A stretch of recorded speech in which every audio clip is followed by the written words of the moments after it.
Voilà. Donc voilà, je suis Rita Droussi, je suis psychothérapeute et professeure d'université. Donc, je vais vous parler de la foi et de la spiritualité comme le Père Pascaline. Voilà, Pascal Hide, donc prêtre du diocèse de Paris, la communauté des prêtre depuis 24e année. Communauté d'Emmanuel depuis 34 ans. De retour après 13 ans à Rome, de retour sur mon diocèse, voilà, où je suis en charge de la formation. Je suis aussi au séminaire de Bordeaux. Voilà. Bienvenue, il y a de la place. Voilà, voilà, ne restez pas debout. Même si l'homme est un animal vertical, hein, les Aristotes, comme ça, est à l'image de Dieu. Hein. Alors, donc, le principe, vous le connaissez bien. Donc, nous allons parler, donc, faire une présentation. Rita interviendra un peu en contrepoint après ce que j'aurais pu dire.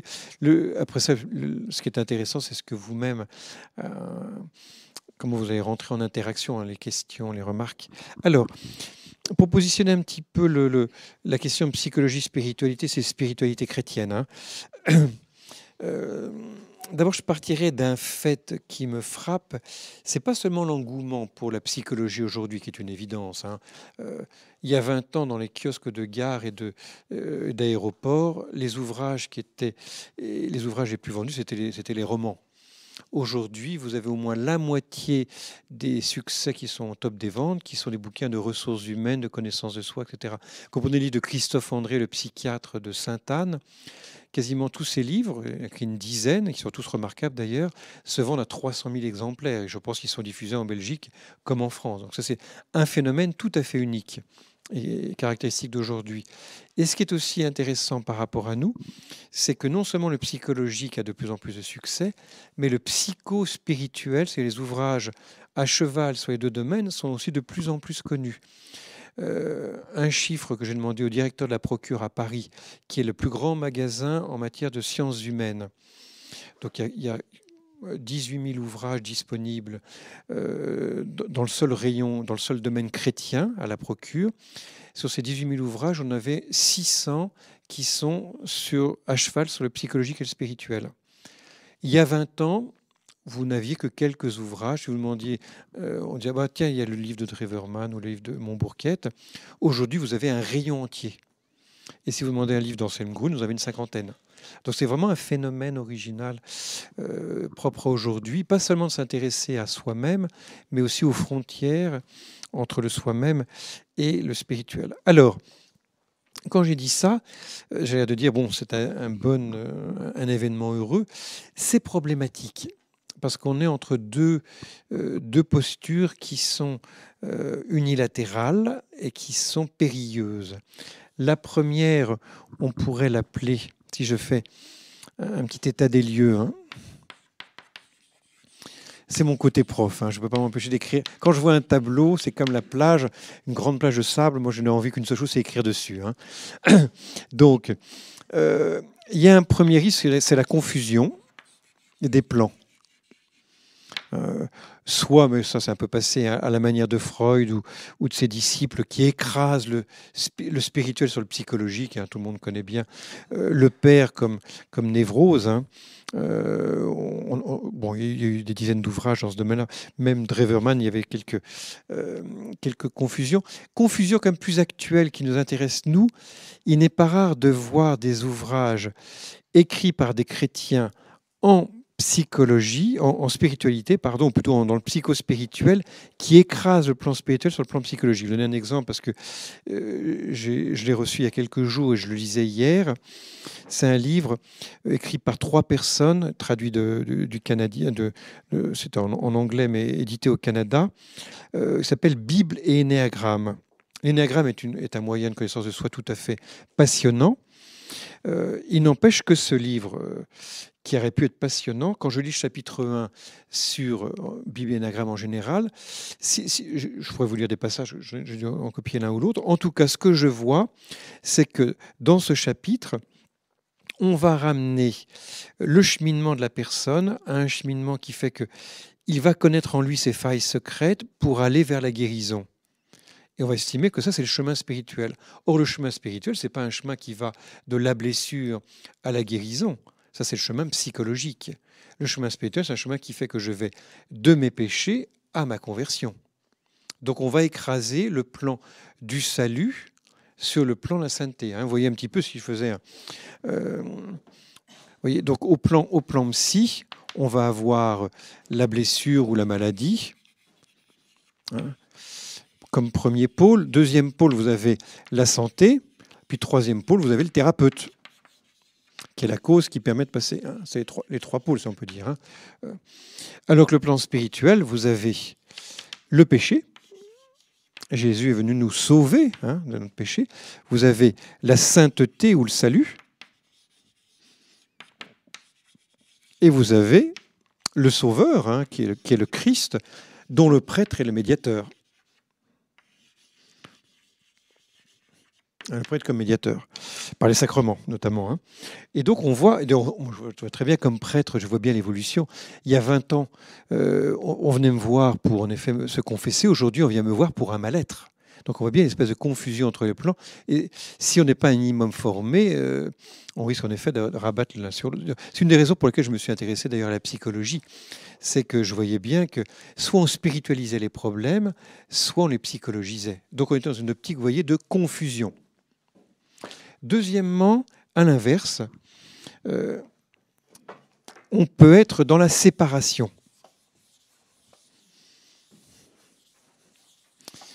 Et souvent, on est dans la séparation par réaction. Pour ne pas induire de confusion, on va donc séparer.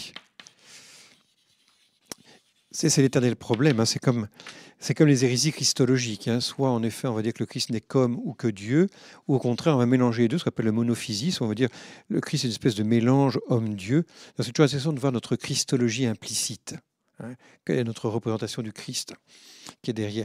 Donc la séparation, là encore un exemple, c'est un ouvrage qui est écrit il y a 1 an par le Comité contre la manipulation mentale, qui est écrit, et précisément c'est un écrit qui pointe le psychospirituel, donc le nom même de psychospirituel, comme étant une catégorie manipulatrice. Aujourd'hui, les Miviludes, qui est l'organisme interministériel contre les dérives sectaires en France, je ne sais pas si c'est l'équivalent en Belgique, a pointé la catégorie de psychospirituel comme une catégorie qui, lorsqu'elle est mise en place, fait que les personnes qui sont dans des groupes où on parle de psychospirituel sont manipulées. Ce qui est dans le collimateur, c'est une communauté, vous connaissez peut-être la communauté des béatitudes, et éventuellement d'autres pratiques comme les parcours de guérison. Et là, on va dire que ceux qui utilisent ce mot, qui par exemple proposent un chemin de guérison, comme les agapéthérapies qui ont lieu au Puy-en-Velay. Donc il faut que des personnes qui en effet ont des souffrances et vont bénéficier d'un parcours de guérison, ces personnes-là risquent d'être soumises à une emprise et donc à des phénomènes de terrorisme psychologique et de manipulation. Alors, qu'il y ait des dérives, oui, mais peut-on faire dériver d'excès et de manipulation une critique qui va jusqu'à l'instrument lui-même? Je dis non. C'est comme si... Déjà, le vieil Aristote disait cette chose profonde, il disait « On peut mésuser de tout, y compris de la vertu. Qu'il y ait encore 5000 morts par an chaque année en France à cause de la voiture ne signifie pas que la voiture soit par elle-même dangereuse. C'est certain qu'il y a beaucoup plus d'accidents mortels en voiture qu'en bicyclette. Simplement, ça ne témoigne que de la puissance de l'instrument et non pas du danger intrinsèque de l'instrument. Et donc, dans cet exemple de séparation, nous voyons donc une critique par rapport à des dérives, mais qui va trop loin. Donc où là, on va totalement séparer. On va dire, voilà, le psychothérapeute de l'autre côté, le prêtre de l'autre, sans aucune influence. Alors, partant de là, qu'est-ce que... deuxièmement, quelques propositions théoriques, pas théoriques au sens de séparer du réel, mais quelques principes pour voir clair. Théorein en grec, ça veut dire voir, contempler, théoria. Quelques propositions théoriques, et après ça, quelques propositions pratiques. Alors, d'abord, distinguer. Moi, j'aime bien distinguer, non pas, parce qu'on parle beaucoup de psychospirituel, je trouve que c'est insuffisant. Pour approcher l'homme, il faut avoir une vision complexe, et même hiérarchisée, où je distinguerai 4 aspects pour avoir une approche totale. Première approche, approche somatique. L'homme a un corps et est un corps, les deux. Pas seulement est, a aussi. Nous ne sommes pas identifiés à notre corps. Donc dimension somatique, et c'est une approche importante qu'on ne peut pas négliger. C'est Sainte Thérèse d'Avila, quand elle arrivait dans un couvent, qui avait des problèmes dans le couvent, premier conseil de Sainte Thérèse, 1 heure de sommeil en plus pour tout le monde. Et oui, l'air étonné. Je crois qu'une des maladies de notre temps, c'est qu'on ne dort pas assez. Vous savez, le premier moyen spirituel du démon, c'est de nous fatiguer. Parce qu'on a très peu en hypnologie, donc la science du sommeil, on a très peu de capacité de récupération en matière de sommeil. Quand on a une déperdition de sommeil au bout de 1 ou 2 nuits, on le convertit de manière ou d'une autre si on ne commence pas à le récupérer du point de vue somatique ou du point de vue psychique. Donc c'est un des lieux de la finitude les plus importants. À ne pas respecter son temps de sommeil, c'est tellement fréquent dans nos sociétés, se paye toujours. Et l'accepter, par contre, est un lieu de véritable épanouissement de notre humanité. On pourrait en parler longuement. La nuit, c'est ma créature. Rappelez-vous la parole étonnante de Dieu dans le porche du mystère, la deuxième vertu de Peggy. Accepter d'être homme, c'est accepter d'avoir sommeil, donc d'avoir son temps de sommeil, qui est très variable selon les personnes d'ailleurs. Deuxième dimension, et il n'y a pas que le sommeil dans le corps, il y a pas d'autres aspects. Donc, le somatique, on pourrait le mettre dans l'autre sens, peu importe, je le mets en haut. Deuxième dimension, dimension psychique.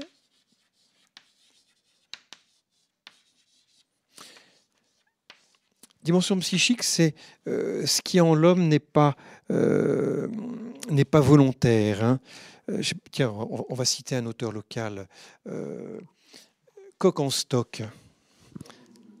Je crois que c'est page 42, si j'ai souvenir.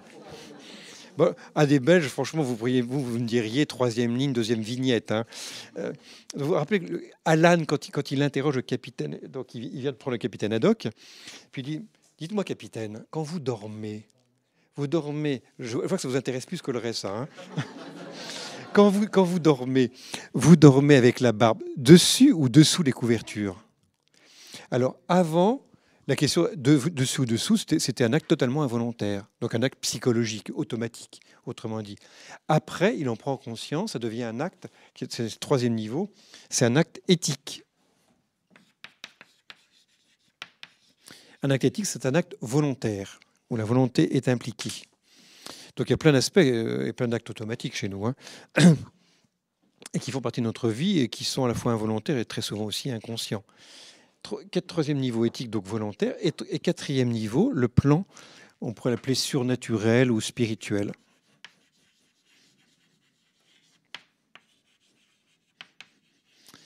C'est intéressant parce que ça nous montre que quand on prend nos vies, souvent on privilégie un des aspects.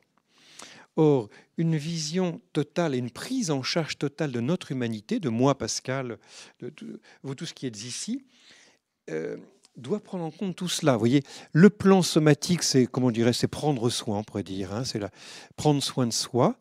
Le plan psychique, c'est tout le plan de la connaissance de soi. Si je vais passer derrière, hop. C'est donc le soin, le soin, merci Rita. Donc, on pourrait dire c'est le soin. Le psychique, c'est à la fois la connaissance de soi et la guérison. On a tous besoin, on a tous des zones de notre être qui sont traumatisées. Il n'y a qu'une seule sainte famille, un seul exemplaire, donc il ne faut pas rêver. Troisième niveau, c'est le plan de l'éducation. Quand on parle d'éducation, l'éducation, c'est continu. Malheureusement, souvent on croit que ça dure qu'un certain temps. C'est l'éducation aux vertus. On n'a jamais fini d'être prudent, juste, courageux et tempérant, toute la vie. Donc tout le travail des vertus. Et enfin, le plan de la conversion et de la sanctification. Les 4 niveaux sont constants. C'est-à-dire que c'est intéressant de voir que Jésus, dans l'Écriture, il utilise beaucoup l'analogie végétale et pas animale. Or, le propre du végétal par rapport à l'animal, c'est que l'animal croît jusqu'à un certain moment, alors que le végétal, il ne cesse de croître.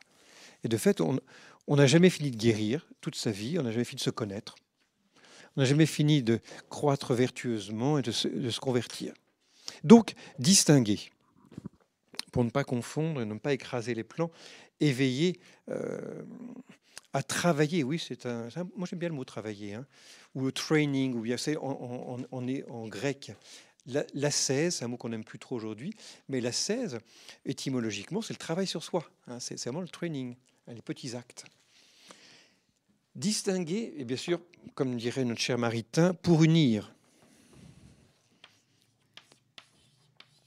Alors, je dirais volontiers qu'il y a des influences ascendantes et descendantes. En fait, il a fallu que je commence par le corps, ça aurait été peut-être plus logique. Bon, donc, on va dire, donc vous allez renverser. Hein. Donc, quand je vais dire ascendante, ça va être dans ce sens-là. Donc, là, je descends, mais en fait, je veux dire dans le sens. C'est bon, c'est clair? Oui, très bien. Et là, notamment, nature et grâce. Hein. C'est important donc de voir que la grâce peine à venir sur un naturel tordu. En termes techniques, hein, la grâce se fonde sur la nature. Mais c'est peut-être plus concret de dire la grâce peine à venir sur un naturel tordu. J'aime bien cette parole d'un marxiste qui s'est converti au catholicisme et qui disait, c'est le père Marie-Dominique Philippe qui a rapporté cette parole-là, qui disait « Dieu a converti mon cœur, mais m'a chargé de guérir mon intelligence. » Donc, Dieu fait tout ce que nous ne pourrons pas faire nous-mêmes. Dieu fait tout ce qu'on ne peut pas faire nous-mêmes, mais il ne fera pas le travail à notre place. Saint Thomas d'Aquin a un principe, il dit « Dieu n'aime pas multiplier les miracles. » Vous avez remarqué dans l'Écriture, est-ce qu'il y a un seul miracle où Jésus crée? Vous en connaissez un? Moi, j'en connais pas. Jésus, soit il transforme, par exemple, l'eau en vin, soit il multiplie le pain, soit il fait qu'un malade est guéri, mais jamais Jésus ne crée. Ce qui est extrêmement intéressant, c'est que la nature, saint Thomas d'Aquin, quand il interprète ça, dit que la nature ou la matière sont tellement bonnes que Dieu ne va pas les créer. Par contre, il va accélérer les processus, etc. Donc, Dieu présuppose cette nature qu'il aime. Est-ce qu'on prend conscience, quand on va à la messe, de cette parole qui est dite au moment du Sanctus, hein, le ciel et la terre sont remplis de ta gloire. Moi, il y a des moments où j'aimerais m'arrêter.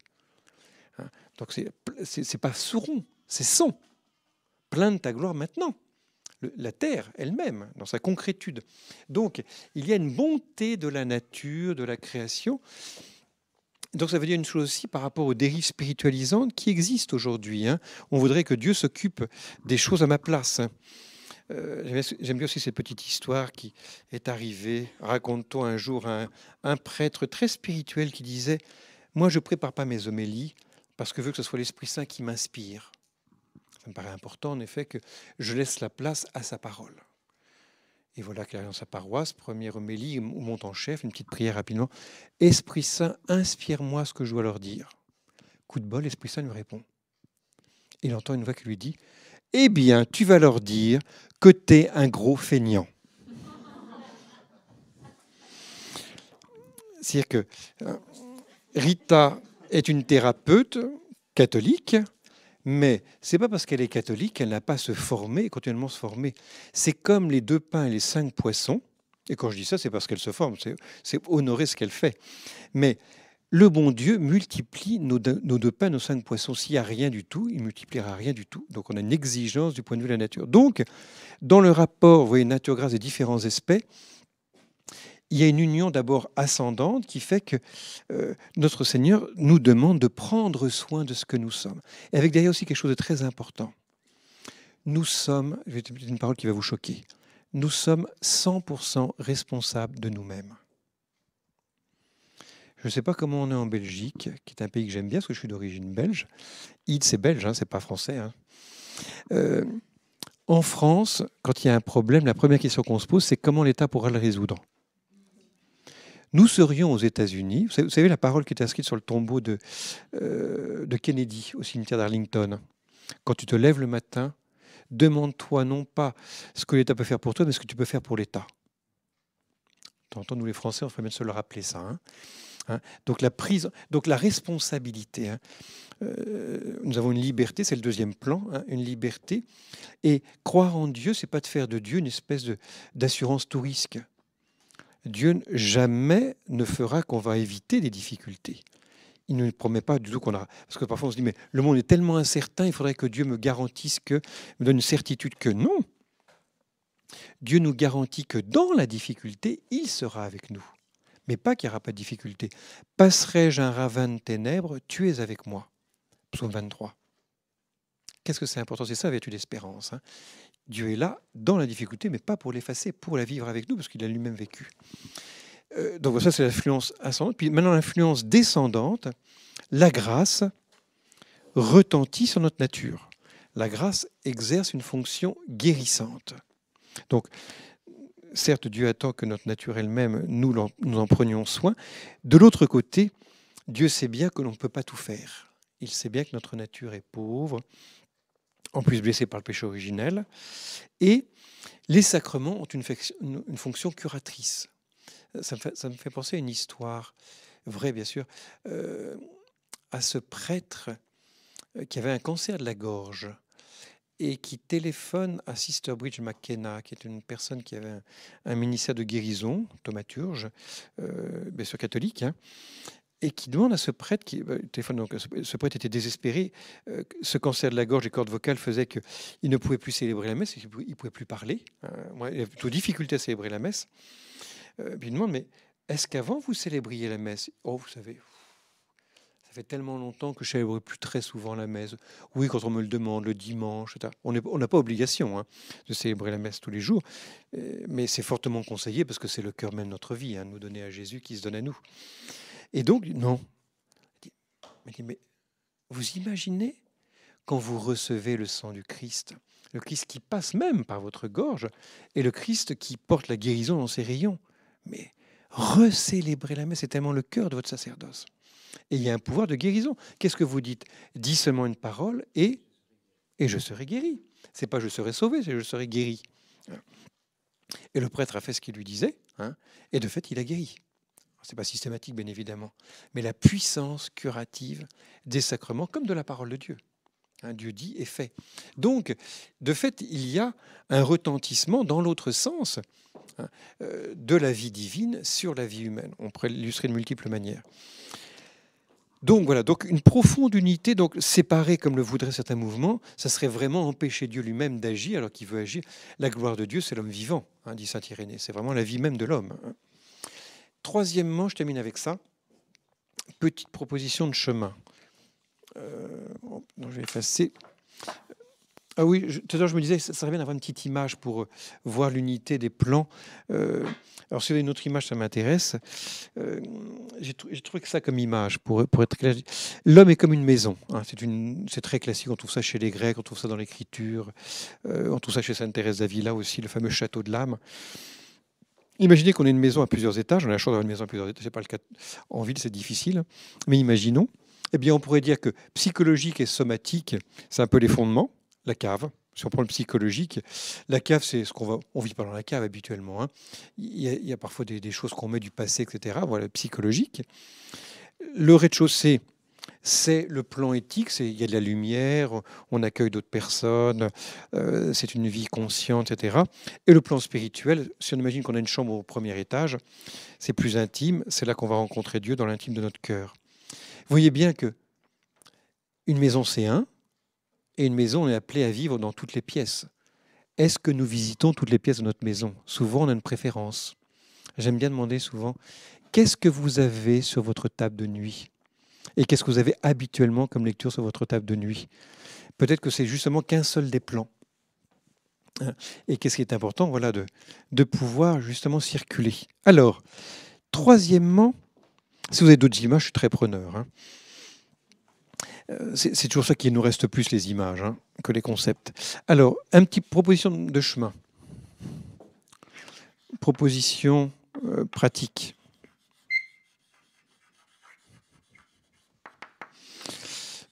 En 4 temps. Premièrement, savoir. Autrement dit, se connaître. je pense que c'est toujours important de se connaître. Nous, les chrétiens, on peut avoir tendance, on nous a parfois dit, étant te regarder, c'est te garder de foi. On a l'impression qu'il y a une espèce de narcissisme à vouloir se connaître. Je pense que même si nous restons un mystère, constamment dans la grande tradition spirituelle chrétienne, on nous a dit que se connaître est important comme connaître Dieu. On trouve ça dans l'école carmélitaine, on trouve ça chez Saint Ignace. Saint Ignace, par exemple, plusieurs fois par jour, prenait le temps de savoir qu'est-ce qu'il habitait du point de vue affectif. Il savait qu'à travers les mouvements de son âme, ses tristesses et ses joies, Dieu parlait. Saint Ignace est le premier auteur dans la vie spirituelle, dans l'histoire de la spiritualité, qui a fait de l'affectivité le lieu où se dit la volonté de Dieu. S'il y a besoin, je détaillerai, mais donc l'importance de la connaissance de soi, donc savoir qui je suis, savoir aussi mes limites. Moi, par exemple, j'ai plutôt tendance à être séparatiste, c'est un petit peu ma tentation, donc je travaille mes faiblesses pour mettre de l'unité. Donc voyez un petit peu, vous, quelle est votre tendance. On n'est jamais totalement équilibré, on a toujours une tendance A, on a besoin d'une personne qui nous équilibre dans l'autre sens. Quand on est marié, parfois c'est un peu douloureux d'avoir quelqu'un qui est différent de nous, au contraire c'est une chance, ça rééquilibre. Deuxièmement, vouloir.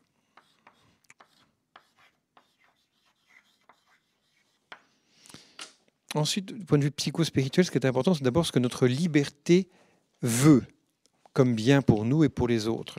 Toujours important de repartir de ce que je peux faire. Être libre, c'est être responsable. On l'a dit tout à l'heure. La liberté, la définition de la liberté, c'est cause responsable de soi et ultimement des autres, dont on a la charge. Donc, qu'est-ce que je peux faire pour aller mieux, toujours mieux, sur les 4 plans? Qu'est-ce que je peux faire pour aller mieux? Moins souffrir et moins faire souffrir. En nous rappelant une chose, que tout ce qui souffre en nous, d'une manière ou d'une autre, fait souffrir les autres. Est-ce qu'il faut que je guérisse? Si ce n'est pas pour nous, au moins ce soit pour les autres. Personnellement, vous voyez, moi, c'était pour moi une expérience décisive quand un jour une amie m'a dit Pascal, moi j'aime bien le prêtre chez toi parce que il me donne parfois le pardon, très bien. Le professeur, voilà, il peut m'éclairer. Mais tu dis qu'on est amis, mais qu'est-ce qui vide notre amitié? Où est ton cœur? Où est-ce que ta sensibilité? Où est-ce qu'elle est? Et ce coup, je me suis justifié. Je me suis dit, oui, d'accord, attends, mais d'abord, je suis prêtre. Donc, puis je suis revenu en moi-même. Je me suis dit, si elle me dit ça, c'est que le lien souffre et qu'elle-même souffre. Ok, moi, je peux souffrir et me laisser souffrir. On a une telle capacité à se laisser souffrir. Mais il n'empêche que je ne peux pas nier le fait qu'elle souffre. Et à partir de cette remarque, ce courage, parce qu'elle a eu le courage de me le dire, je me suis remise en question. Je me suis dit, ok, pour elle, je vais mieux me comprendre, mieux voir ce qui l'a fait souffrir. Et c'est une des raisons pour lesquelles j'ai commencé à avancer. Notamment, ça m'a permis de connecter entre ma tête qui fonctionnait bien et mon cœur qui était plutôt un peu engourdi. Et d'apprendre à nommer ma sensibilité. Et donc de travailler sur une meilleure connexion en moi-même entre ma tête, mon cœur, etc. Donc là, c'était vraiment le domaine de ma responsabilité. Je pouvais me justifier infiniment, ou bien dire, ah non, je commence par moi, je me remets en question pour changer. Troisièmement, il y a ce que je veux et que je peux changer. Et donc, troisièmement, c'est le pouvoir. Et puis, il y a malheureusement ce que je ne peux pas changer. Donc, le plan du pouvoir. Pouvoir au sens de capacité. Et on peut faire l'expérience, en effet, ça c'est important. Nous, les chrétiens, on est quand même menacés par l'espèce de volontarisme. On est menacé par le volontarisme. C'est-à-dire qu'on est menacé par... Voilà, avec un peu d'effort, on peut toujours en sortir. Et c'est vrai qu'on a parfois, c'est de moins en moins heureusement, une suspicion à l'égard du psychologique. Les psychologiques, c'est réservé pour les malades. Non, je crois qu'il y a une psychologie des bien portants. Et que si on n'est pas malade psychiquement, il n'empêche qu'on a quand même besoin de mieux se connaître et d'accepter d'aller visiter un peu son sous-sol pour régler. Et notamment, si on ne voit pas clair, le fait que les autres nous renvoient, mais tu sais, tu es toujours un peu dans le même truc, tu vois. Se dire, oui, qu'est-ce qui est à changer chez moi? Et donc là, faire appel à ces outils, et surtout qu'aujourd'hui, on est quand même assez extraordinairement outillés. On n'est plus comme à la période de la psychanalyse, où on était plutôt donc à accepter simplement ce qui nous habitait, mieux comprendre pour accepter. Mais aujourd'hui, on a quand même des outils qui permettent d'éliminer quand même des traumatismes profonds. Et pas seulement vivre avec ou se reconstruire, mais je dis bien guérir. On a les moyens donc d'effacer les traces psychiques d'un certain nombre de traumatismes profonds. Des techniques comme l'hypnose, comme le MDR, l'EFT, etc. Donc on a quand même des outils assez étonnants. Autant, moi je crois que c'est comme si la Providence faisait que nous sommes probablement une des périodes les plus blessées de l'histoire de l'humanité, et en même temps on n'a jamais été aussi béni providentiellement d'outils qui permettent de répondre à cela. Et enfin, dernier point, je dirais le voir, au sens de Lumen Fidei, au sens où notre pape François parle de la foi comme une espèce de lumière intérieure donnée, qui participe de la lumière même de Dieu. Donc, quatrième étape, l'ouverture à la grâce de Dieu. Autrement dit, par rapport notamment au processus de guérison intérieure, je pense que avant de commencer à directement demander au bon Dieu, il y a d'abord ce que je peux faire moi-même pour changer, faire appel aussi à la psychologie, et après, faire appel. Je crois tout à fait que les cheminements de guérison sont efficaces. Les manuels dont je fais partie proposent des cheminements de guérison et je trouve qu'il y a des très beaux résultats, mais je vois que accéder directement à un chemin de guérison sans être passé par les deux premières étapes, d'abord c'est illusoire, et ensuite c'est un peu instrumentaliser Dieu. Qui est important d'utiliser aussi d'abord. D'ailleurs, je vois bien que les cheminements de guérison sont d'autant plus efficaces qu'on a fait un vrai travail psychologique sans manipuler son psychothérapeute. Pour finalement le récupérer, pour finalement le faire bien comprendre, le psychothérapeute, finalement, on va lui démontrer qu'on ne peut pas guérir. Donc, on va rester dans sa posture victimaire, comme ça peut arriver.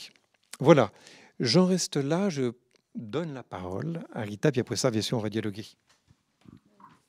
Bon, alors le Père Ide a parlé de la confusion entre le psy et le spi. En fait, c'est vrai qu'aujourd'hui, on va beaucoup plus chez le psychologue, le psychothérapeute, tout ce que vous voulez, que chez le prêtre. Parce qu'avant, dès qu'on avait un petit souci, on allait voir le prêtre. Le prêtre, on allait le voir pour se faire pardonner certaines choses.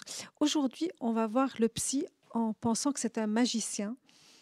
Et puis, effectivement, on va tout effacer. Mais en fait, pourquoi? Parce que l'être humain dans notre société voudrait être presque parfait en tout, c'est-à-dire être aimable, être aimé, être complètement à l'aise, être parfaitement équilibré. Ça ne peut pas exister. Pourquoi? Parce que nous avons eu des parents qui ont appris à être des parents, c'est-à-dire on ne naît pas papa, on ne naît pas maman, nous apprenons à l'être. Et donc, nos parents nous ont aimés avec ce qu'ils sont. Ils ont fait ce qu'ils ont pu. Et donc, bien évidemment, tous, quand on se rend chez un psy, c'est que quelque part, il y a une petite souffrance. Et cette petite souffrance, bien évidemment, elle vient d'où?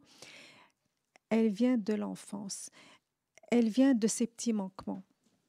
Et donc, ces petits manquements, il n'y a qu'une seule personne qui peut vraiment, vraiment, on va dire, les combler, c'est le Seigneur. Pourquoi? Parce que nous ne sommes pas parfaits. Seul le Seigneur peut vraiment nous donner la grâce d'accueillir nos parents comme ils sont, de nous accueillir comme nous sommes. Et donc, quand certaines personnes viennent chez nous, il y a beaucoup, beaucoup, beaucoup de fois où les personnes ne viennent pas pour guérir. Ils viennent aussi pour rester dans la plainte. C'est-à-dire que quand on se plaint en permanence, eh ben, on a la compassion de l'autre. Donc, on attire l'attention. Donc, moi, ce que je dis souvent dans ma consultation, écoutez, il y a deux chemins. Est-ce que vous voulez avoir l'admiration des gens qui vous entourent? Est-ce que vous voulez avoir la compassion? La compassion, c'est très facile. Continuez à vous plaindre. L'admiration, c'est quand vous pouvez dépasser vraiment ce que vous avez vécu. Alors, comment le dépasser? Avant tout, avec l'aide de la grâce du Seigneur. Ça veut dire quoi? Ça veut dire que une personne qui se sent mal, une personne qui n'a pas été aimée comme elle le souhaitait par ses parents, c'est bien évidemment une personne qui va traîner son mal-être toute sa vie parce qu'elle vit dans un monde illusoire. La réalité c'est qu'on ne peut pas en permanence, être dans un comblement affectif. Et surtout, les gens se culpabilisent. Donc, il y a deux choses pour lesquelles les gens viennent consulter. C'est le manque d'amour et la culpabilité. Et pourquoi on se sent coupable? On se sent coupable, en fait, parce que si on n'a pas été aimé par les parents, par un ami, par notre conjoint, comme nous le souhaitons, on a le sentiment qu'on n'a pas été aimable. Et c'est là où il faut aller creuser. Pourquoi est-ce qu'on n'a pas été aimable? Eh bien, au fond, tout être humain, il faut qu'on essaye de nous imaginer tout petit, tout bébé, ou imaginer nos parents petits. Eh bien, quand on est à l'image du Seigneur. Est-ce qu'un petit enfant de 3 mois, aujourd'hui par exemple, on parle énormément du pervers narcissique, c'est très à la mode. Mais en fait, ce pauvre pervers narcissique, c'est quoi? C'est vrai, c'est très à la mode. Et ben, c'est quoi? C'est une personne qui a une faille narcissique, c'est-à-dire c'est une personne qui, petite, n'a pas été reconnue par les parents, par l'entourage, n'a pas été valorisée. Elle a été certainement aimée, mais pas à ça. En fait, les parents aiment à leur manière, pas comme on aurait souhaité. Et donc, aujourd'hui, pour un oui ou pour un non, donc si on a une belle-sœur qui nous a fait un coup, ah ben c'est une perverse narcissique. Si le mari a fait un truc, la femme, on est tous pervers. Mais en fait, c'est rien. La perversion, c'est quelqu'un qui a un mal-être. Et quand on fait du mal, c'est qu'on a un mal-être. Un être humain, s'il n'a pas un mal-être, ne peut pas faire du mal. Et à partir du moment où on commence à demander au Seigneur la grâce de nous aider à comprendre, de s'interroger avant de se dire il m'a fait, mais pourquoi est-ce qu'il m'a fait du mal? Pour quelle raison? Déjà, on est à l'écoute, sans lui demander peut-être, mais du vécu de la personne qui est en face de nous. Déjà, on est apaisé parce qu'on se dit tiens, s'il m'a fait du mal, mon Dieu, il doit être dans un mal-être profond. Donc ça nous apaise un peu. Puis après, on demande la grâce d'accueillir la personne comme elle est. L'accueillir comme elle est, ça ne veut pas dire ne pas chercher à comprendre pourquoi elle nous a fait du mal. Mais l'accueillir comme elle est parce qu'on ne peut pas pardonner. Le mot pardonner, c'est très facile, mais si on pardonne sans comprendre, de toute façon, ce n'est pas un pardon parce qu'il y a quelque chose en nous qui ne marche pas. Et puis, pardonner, au fond, qu'est-ce que ça veut dire? Ça veut dire accepter, on ne peut pas accepter. Accepter ce que la personne... Non. Pardonner, ça veut dire tout simplement voir pour quelle raison cette personne a pu nous faire du mal. C'est très dur pour nous ce qu'elle nous a fait. On ne peut pas refouler parce que si on refoule tout aussi, on va sortir ça dans notre corps, dans l'eczéma, le psoriasis, tout ce que vous voulez. Mais essayez d'accueillir l'autre. Et c'est ça probablement aujourd'hui la chose la plus importante. Demandez au Seigneur la grâce de nous aider à s'interroger sur le mal que nous a fait l'autre. Donc, il y a une raison forcément. Et essayer de changer notre regard sur la personne qui nous a fait du mal, que ce soit notre mari, je ne sais pas moi, le voisin, le collègue. Et aujourd'hui, dans notre société, on n'arrive plus à faire ce rapprochement entre comprendre la personne, essayer de s'interroger sur les raisons et en même temps demander au Seigneur la grâce. Le psychologue, c'est quoi? Le psychothérapeute, c'est un outil dans les mains du Seigneur. Nous, on n'est pas dans la toute-puissance. Et très souvent, nos patients arrivent chez nous en nous donnant une sorte de toute-puissance que nous n'avons pas, parce que nous aussi, nous avons nos points faibles, nos points forts. Et donc, il n'y a qu'un psy qui travaille réellement avec l'Esprit Saint, mais sans lui dire « fais à ma place », qu'il fasse des études, qu'il fasse des recherches, qu'il s'interroge, qu'il réfléchisse, mais sous le regard de l'Esprit Saint. Et c'est ça aujourd'hui la chose la plus importante. Merci. Bon, voilà, ça résonne, hein. Voilà. Nous sommes deux cloches qui résonnent. Voilà, donc la parole est à vous. Alors, comme on est enregistré, il faut parler là-dedans, même si ça n'amplifie pas la voix. Le plus dur, c'est la première question. Oui. Vous avez parlé d'énéagramme, de MCPI, on entend beaucoup parler de ça dans les entreprises. jusqu'où ça laisse la liberté aux gens, jusqu'où les utiliser. Alors, donc c'est deux outils. L'énéagramme est une typologie, énéa en grec, ça veut dire neuf. En 9 types, entre inné et acquis. Le MBTI, donc, c'est une typologie caractérologique, donc c'est simplement de l'inné, notamment pour les 3 premières distinctions, qui est fondée sur Jung, Carl Gustav Jung. Donc, ce sont un petit peu pour dire rapidement, un peu une espèce de géographie intérieure. La géographie, c'est notre partie innée. Alors, je pense que ce qui est derrière la question, c'est comme c'est une typologie, par exemple, le MBTI, à partir de 8 types fondamentaux de caractère par bipôle, et l'énéagramme à partir de 9, est-ce que finalement on ne réduit pas l'humanité à ces différents types? C'est ça qui est derrière. Alors, si ce sont des outils totalisants, oui. Tout outil, à partir du moment où il prétend explorer la totalité de la personne, moi je dis toujours qu'un bon thérapeute doit être polyoutil et non pas mono-outil. Parce que du coup, il ne va pas survaloriser. Moi, j'aime bien un thérapeute qui connaisse davantage. Il fera sa sauce à lui, ça tant mieux. Donc déjà, ça, c'est un premier critère. Deuxième critère, c'est clair que l'individu, c'est un vieil axiome scolastique, individuum ineffabile. L'individu est plus riche que tout, ineffable, c'est dans le sens où il est plus riche que tout ce qu'on peut en dire. Il n'empêche que je trouverais dommage qu'on élimine les qualificatifs ou les épithètes de la langue. Or, quand j'utilise les épithètes, forcément, à la fois c'est relativement universel, je ne sais pas moi, les Belges, plutôt non, ça c'est pas les hommes sont avares, par exemple, ou bien les Écossais sont avares, tiens, voilà, par exemple. En effet, ça peut être réducteur. Voilà, je ne dirais rien belge, d'autant plus que je suis d'origine belge. Donc, et en même temps, on a besoin du mot avare qui peut désigner certains comportements de certaines personnes, etc. Donc, dans ce sens-là, c'est à la fois une véritable richesse, ça dit des choses, mais en même temps, si c'est utilisé de façon réductrice, ça peut manipuler. Alors, donc par rapport à ça, je pense que c'est une véritable richesse, une typologie. D'ailleurs, on voit bien implicitement nous-mêmes, quand on a un regard sur les personnes, d'emblée, sans le nommer, on les voit davantage émotifs ou pas émotifs, par exemple, ou davantage actifs ou pas actifs. Ça, c'est les catégories en caractérologie de Lessen.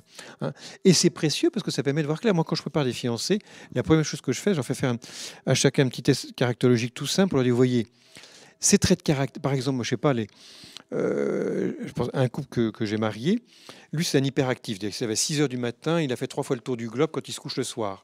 Elle, à 9 heures du matin, elle émerge, voilà, tranquillement. Bon, c'est clair qu'elle ne changera pas, il ne changera pas. S'ils ne consentent pas à cette différence, ils vont se bugner toute la vie. Voilà. Donc la caractérologie permet de comprendre, pas seulement moi, mais aussi l'autre. Voilà, donc dans ce sens-là. Et l'énéagramme est une typologie, moi, c'est la plus fine que je connaisse. C'est pour ça que j'ai travaillé de près. Je ne connais pas de connaissances plus précises de portions d'humanité. Ça va très loin, en plus, c'est dynamique.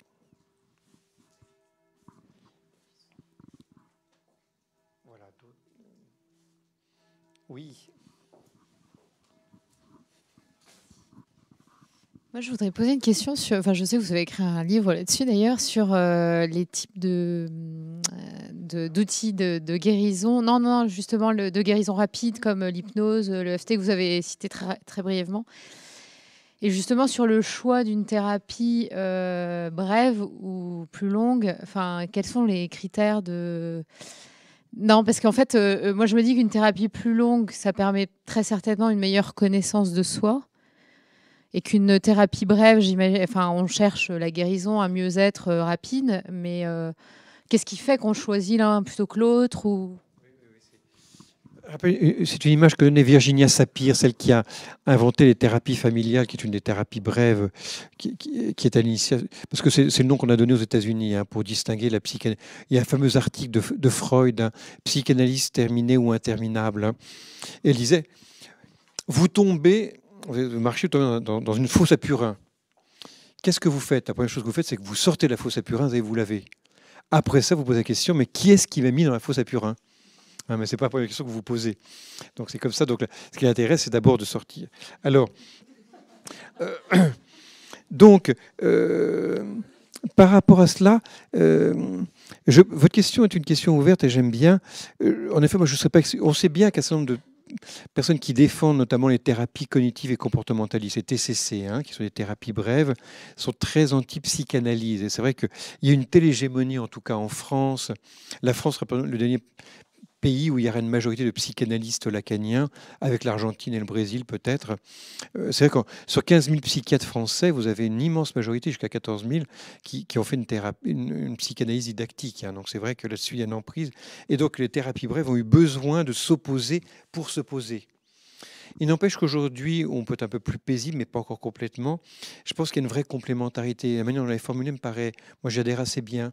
Et je pense que thérapie brève, c'est vraiment pour sortir de souffrances profondes et rapides et qui parfois sont invivables. Et dans la psychanalyse, c'est vrai qu'il y a quand même une part de connaissance de soi qui est précieuse. On pourrait entrer un peu de nuance. C'est vrai que la psychanalyse, par exemple, qui fait partie de ces thérapies langagières qui permettent cette connaissance de soi, n'est pas efficace pour tout. Si je prends par exemple les TOC, troubles obsessionnels compulsifs, hein, c'est quand même 2% de la population, donc c'est pas rien. Hein, c'est des personnes qui, plus d'1 heure par jour, vont compter de façon, vous voyez, répétitive, des rituels conjuratoires pour faire que lorsque j'ai ouvert un robinet, il faut que je me lave les mains parce que j'ai sali, mais quand je me lave les mains, j'ai encore touché le robinet, donc c'est à vous voyez un petit peu ce genre de choses. Donc c'est infini, hein, c'est infini. La psychanalyse n'est absolument pas efficace. Alors que les TCC sont quand même relativement efficaces associés à des traitements antidépresseurs. Donc là, donc il faut bien sûr voir en fonction du... Mais en tout cas, je crois que surtout, je ne sais pas ce qu'il en est en Belgique, mais en tout cas en France, il est quand même bon de rappeler par rapport à l'hégémonie psychanalytique que non seulement on peut, veut dire, aller mieux, mais on peut, par ces nouvelles thérapies, en effet, hein, comme l'hypnose, etc., traiter donc, la cause. Et sans pour autant connaître. C'est intéressant, c'est que contrairement à ce que propose la psychanalyse, où il faut vraiment entrer jusqu'à la scène fondamentale, dans l'hypnose ericksonienne, par exemple, on ne sait pas trop comment ça guérit, parce qu'on sait que le psychisme sait mieux que nous comment nous guérir. Toutes les nuits par notre sommeil, notamment par le rêve, il y a des processus d'autoréparation. Et de fait, quand vous vous coupez, vous n'avez pas commencé à dire à votre corps, bon, tu vas mettre tel type de thrombine pour pouvoir permettre à la plaie de se former. Non, le corps sait comment faire. Le bon Dieu sait que on se ferait du mal en permanence au plan psychologique et il n'a pas déposé moins dans le psychisme que dans le corps pour nous réparer en permanence. Je voudrais quand même préciser que, vous savez, l'hypnose, en fait, bon, il y a beaucoup de personnes qui aiment ça, mais c'est un peu quand on a une carie. Hein. Quand on a une carie, eh bien, elle est là, on prend de l'aspirine, un analgésiant, c'est très bien, on ne la sent plus, mais elle est toujours là, elle est en train de... On l'endort, hein, comme l'hypnose. Et puis, eh bien, petit à petit, elle va manger toute la dent. Et il faut arracher après la dent. Donc, dans beaucoup de situations, l'hypnose n'est pas une bonne indication parce que la carie va rester là. Donc, la souffrance, elle n'est plus là, mais son origine est là. Donc, c'est pour cela qu'une thérapie est certainement beaucoup mieux indiquée qu'une hypnose, d'une part. D'autre part, mon père, la psychanalyse, ce n'est pas une bonne indication pour tout genre de personnes. Pourquoi? Parce que la psychanalyse peut nous livrer de nous-mêmes une image qui n'est pas du tout parfois la nôtre. Donc, il faut être extrêmement solide, déjà, un peu se connaître avant d'aller faire une analyse. On ne fait pas une analyse. Un garçon qui a 17 ans ou 20, 25 ans ne va pas faire une analyse. Pour faire une analyse, il faut avoir un certain recul et quand même une certaine solidité psychique et pas aller à l'aventure. Donc, pour toutes les personnes qui ont des soucis, je sais, avec la famille, avec les amis, un problème de reproduction familiale, professionnelle, il faut tout simplement faire une thérapie tout à fait classique, c'est-à-dire où le thérapeute, s'il est équilibré, il va essayer de faire un peu du comportementalisme, un peu de Freud. C'est en fait au thérapeute, si vous voulez, de s'adapter à la personne qui est en face de lui et non pas adapter une théorie ou une autre à la personne. Donc, c'est ça qui est important. D'accord. Alors, par contre, sur l'hypnose que j'ai travaillé de près, hein, là, par contre, je ne suis pas d'accord avec vous. Hein. Alors, je parle bien de l'hypnose ericksonienne. Hein.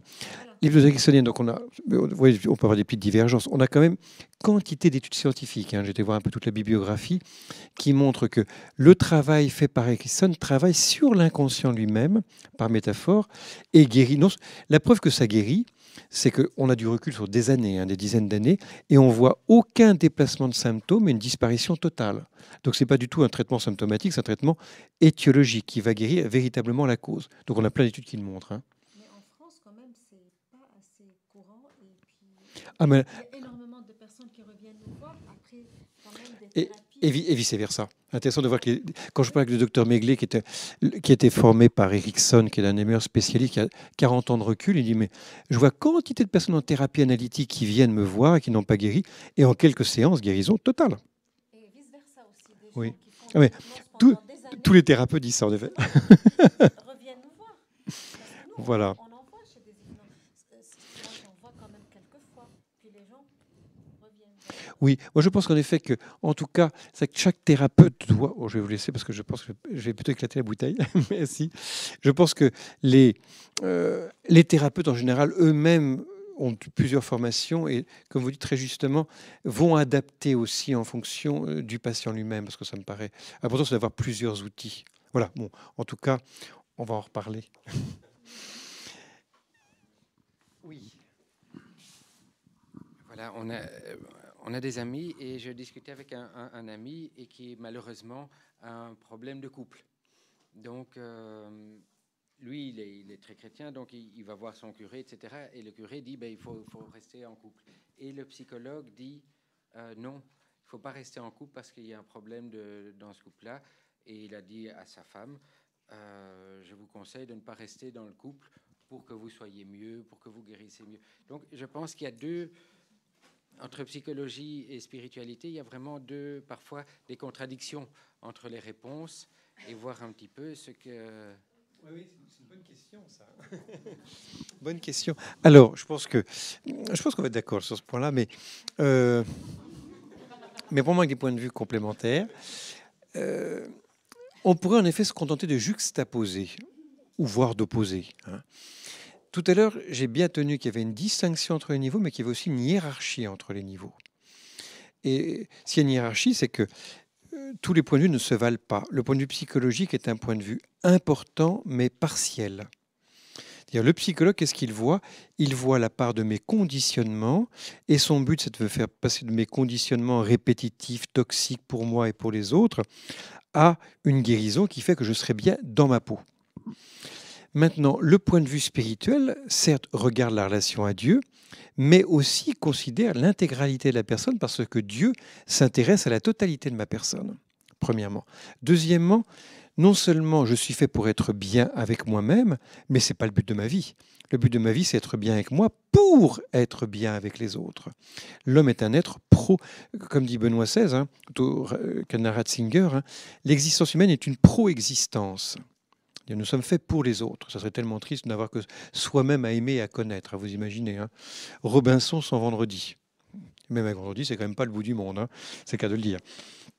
Donc, je dirais donc, par rapport à cette question de ce couple en crise, le point de vue psychologique n'est que partiel. Le point de vue du prêtre pourrait n'être que partiel, c'est vrai. C'est pour ça que moi je plaide pour que de plus en plus le prêtre qui peut accompagner ce couple, certes, soit d'abord un expert dans le plan spirituel, mais ne soit pas ignorant des autres plans. Parce qu'il faut qu'il y ait un regard qui soit intégrateur des autres plans. Et donc qu'il y ait un minimum de connaissances pour pouvoir situer les problèmes, et donc que lui-même, compte tenu qu'il honore le plan psychologique, dise non, sur ce plan-là, certes, il y a des conditionnements douloureux, mais je pense qu'en effet, il y a quand même suffisamment d'abord dans la grâce sacramentelle et dans la liberté de conversion de chacun pour avancer. Donc, le point de vue psychologique ne peut jamais être le point de vue ultime. On a d'autres contre-exemples. On a même des points de vue psychologiques qui sont même moralement discutables. Quand on va dire, tu as des problèmes de refoulement dans ta sexualité, tu sais, te masturber pourrait éventuellement te permettre de te soulager. D'abord, psychologiquement, je pense que ce n'est pas vrai, parce que ça fait rentrer dans des compulsions. Et en plus, moralement, c'est bien sûr déshumanisant. Alors, dans les problèmes du couple, il y a une chose qui est très importante, c'est essayer d'aller voir pourquoi on a choisi l'autre. Parce qu'on ne choisit pas par hasard, d'une part. Et on choisit la personne qui est en face de nous ou pour qu'elle puisse renforcer des faiblesses que nous avons ou au contraire pour qu'elle puisse combler. Donc déjà, il faudrait comprendre ça. Et donc, à partir du moment où le thérapeute va dire à cette personne, Madame, est-ce que vous pouvez me dire pourquoi, ou monsieur, vous avez... Donc là, il y avait un très grand éclairage. Puis, une chose très importante, très souvent, on idéalise la personne qu'on a épousée et dès qu'on est marié, on dit « Ah ben tiens, tu as changé ». En fait, non, la personne n'a pas changé. C'est que on lui a attribué des qualités dont nous avions besoin de par notre vécu, qu'elle n'avait absolument pas, qu'elle ne nous a même pas demandé de lui attribuer. On a vécu avec ces qualités. Une fois mariée, la personne se révèle à nous comme elle est et comme elle a toujours été. Et nous, on lui dit « Ah ben t'as changé ». Mais elle n'a pas changé. Elle nous a rien demandé, mais on était en fait dans notre réalisation. Et c'est ça le problème. Donc la faille, elle était bien avant le mariage. Et donc le psy qui a dit à ces gens qu'il faut vous séparer, peut-être qu'il a été un peu trop vite parce qu'il y a toujours, pour des gens qui se sont réellement aimés, il y a quasiment toujours une solution, sauf si la personne a une maladie mentale grave. Ça, bien évidemment, si la personne est psychotique, bon. Par contre, aujourd'hui, la tendance, c'est tout de suite, il est pervers narcissique ou elle est perverse narcissique. Ça, c'est aujourd'hui 7 sur 10 des cas de divorce, alors que la personne n'est rien du tout de tout ça. Mais on va chez un psy et il nous dit « Ah ben tiens, voilà ». Donc... Merci.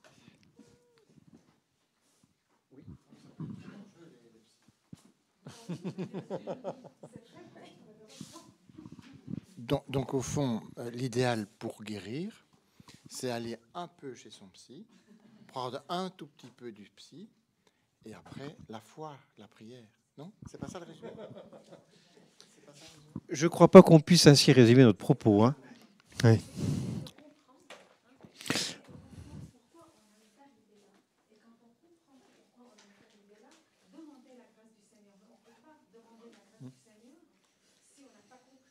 Oui, tout à fait.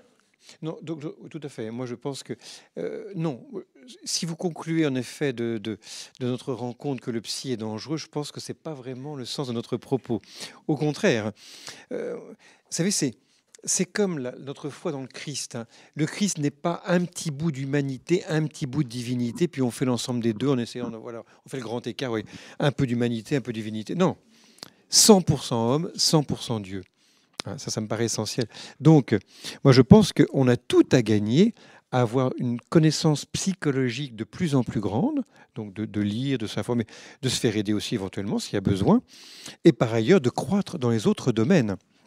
Vous voyez, c'est un petit peu comme la parole d'Éphésiens 3,14. Hein. Vous connaîtrez la hauteur, la profondeur, la largeur, la longueur. La psychologie, elle n'élimine pas du tout la dimension de hauteur, donc de relation à Dieu. Elle accroît ma profondeur, mes racines. Je peux toujours garder la dimension de hauteur. Là, par contre, je vais m'enrichir d'une autre dimension.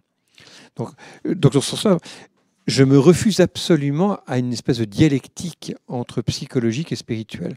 Il nous faut au contraire grandir toujours dans toutes les dimensions. Moi, je vois bien que la dimension psychologique ne m'a rien fait perdre de ma foi. Par contre, qu'est-ce qu'elle m'enrichit dans la compréhension de moi, mais pas seulement la compréhension, dans le fait aussi d'abord de me traiter doucement. Moi, j'aime bien,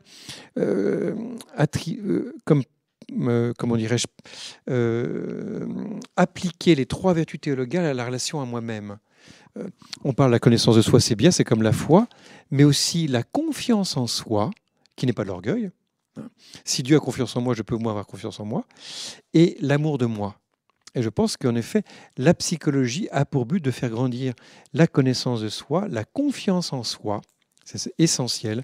Je pense que le plus torpillé en général, c'est la confiance en soi. Et enfin, la juste amitié. Parce que amour de soi, avec l'amour romantique, on a un peu de mal à s'imaginer que tous les matins, il faut que je me fasse un bisou. Là, oui, en plus dans la glace, c'est pas vraiment un bisou amical. Hein. Donc l'amitié avec soi, être avec soi comme avec son meilleur ami. Comment est-ce qu'on se parle? Si on mettait en voix off la manière dont on se parle, c'est effrayant. Hein. Ma pauvre fille, t'es pathétique. Hein. Donc on a une façon de se parler terrifiante. Hein. On ne parlerait jamais comme ça à son meilleur ami.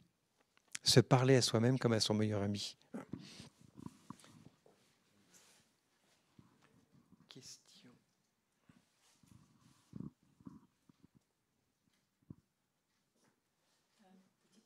Oui. Quelle est la position de l'Église au plan dogmatique sur le lien entre la spiritualité et la psychologie? Y a-t-il une doctrine, une position officielle? Alors, est-ce que le magistère de l'Église a parlé de ce sujet-là? Magistère récent, j'ai pas souvenir. Je sais pas où quelqu'un pourrait. Concile Vatican II dans Gaudium et Spes, est-ce qu'il parle? Non. Moi, ce que j'ai trouvé de plus précis, de plus détaillé, c'est en fait des discours de Pie XII. Pie XII a fait plein de discours tout à fait passionnants, très concrets, hein. J'avais travaillé tous les discours de Pie XII aux médecins, par exemple. Non seulement il parle aux médecins en général, ce que font les papes succès, mais il a par exemple des discours entiers pour les cardiologues, les ophtalmologues, mais à chaque fois en parlant à la spécialité, hein. Et c'est quelqu'un qu'on ne connaît pas du tout, Pie XII, hein, une richesse folle. Et notamment, il y a plusieurs discours sur la psychanalyse et sur la psychologie. Et là, il y a des choses assez précises. En tout cas, c'est sûr que ce qu'on a dit va dans ce sens-là, mais il faudrait aller revoir, hein. Il y a des tables analytiques complètes qui permettraient de... hein. Mais de manière générale, je ne crois pas qu'on ait grand-chose, je réfléchis. Oui. Oui. Alors, ah non, du tout, du tout. Je vais donner un exemple intéressant par rapport à l'hypnose. Par exemple, l'hypnose, ça fait très peur aux chrétiens. Oh, l'hypnose, il voit déjà une espèce d'action. D'abord, on croit que l'hypnose, c'est endormir les personnes. On voit, vous savez, on voit K dans le livre de la jungle, là, on voit en train de, hein, ou bien le fakir dans les cigares du pharaon. Hein. Une petite référence belge de nouveau. Hein. C'est pas ça du tout. Dans l'hypnose, on est parfaitement conscient et volontaire. Moi j'ai bénéficié de séances d'hypnose. Et donc, quand c'est apparu au 19e siècle, hein, il y avait l'école de Charcot à Paris, l'école de Bernheim à Nancy, il y avait une petite dispute entre deux. Donc, on voyait l'efficacité, mais aussitôt, donc, le monde catholique, on a commencé à se dire, oh là là, est-ce que ça ne serait pas du spiritisme? On ne savait pas exactement comment ça fonctionnait, hein, déjà. Et deuxièmement, comme il y avait le spectre du spiritisme qui était condamné, donc on fait appel au mauvais esprit pour. On dit, est-ce que ce ne serait pas les mêmes choses? Et donc, il y a des catholiques qui ont fait appel à Rome. Donc, à l'époque, c'était le Saint-Office. Aujourd'hui, c'est la Congrégation pour la doctrine de la foi. Et donc, on a demandé d'analyser le dossier de l'hypnose. On dit, est-ce que ce n'est pas du spiritisme? Alors, il y a un dossier. Moi, quand je travaillais à Rome, hein, il y a juste en face de moi, donc il y avait la doctrine de la foi. Il y a tout un gros dossier à la doctrine de la foi qui s'appelle De Hypnotismo. À l'époque, c'était en latin. Hein. Donc, avec on a toutes les minutes, hein, de tout ce qui s'est passé. Donc, ils ont fait, je ne rentre pas dans tout le détail, mais ils ont fait l'appel à des experts qui ont analysé les phénomènes. Au début, il y avait un peu la suspicion, puis au fur et à mesure, ils ont demandé à des médecins qui ont, à l'époque, c'était surtout utilisé pour endormir, hein, pour l'anesthésie, mais aussi pour d'autres fonctions. Les experts ont conclu en disant l'hypnose n'est absolument pas diabolique, parce que c'était une des critiques qu'on adressait. Les jésuites qui disaient en effet c'est diabolique, on ne sait pas d'où ça vient, donc c'est forcément des petits esprits malins. Ce n'est pas toxique, etc. Bon. Donc du point de vue négatif, en positif, c'est efficace, disaient les experts, et il faut grandement l'encourager. C'est conclusion des experts. La doctrine de la foi a pris donc les avis des experts et a dit donc sur le plan de la foi, il n'y a aucune espèce d'impact ni de conséquence. Par contre, c'est une question qui est médicale. Nous n'avons pas compétence pour trancher. Et donc, ils ont tranché en disant, donc, c'est un domaine, puisque ça ne concerne pas la foi et les mœurs, qui intéresse les médecins, donc aux médecins eux-mêmes.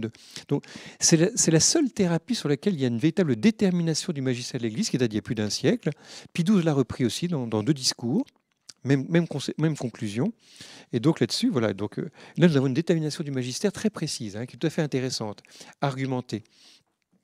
Pour le reste, non. Ça nous rassure beaucoup parce que ça montre d'abord que l'Église ne rentre pas dans les choses où ce n'est pas sa compétence et qu'elle encourage quand c'est bon.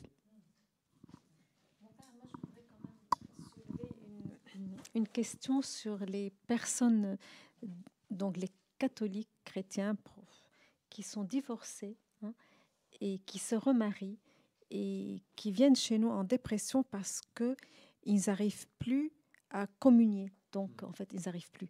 Et donc, moi, je leur explique, moi, pas en tant que prêtre, hein, en tant que thérapeute, je leur dis, c'est très simple. Dans l'Évangile, il n'y a rien qui dit que vous n'avez pas le droit de cette nourriture spirituelle, parce qu'il faut comprendre que ces gens ont besoin de cette nourriture. C'est une nourriture pour eux. C'est comme...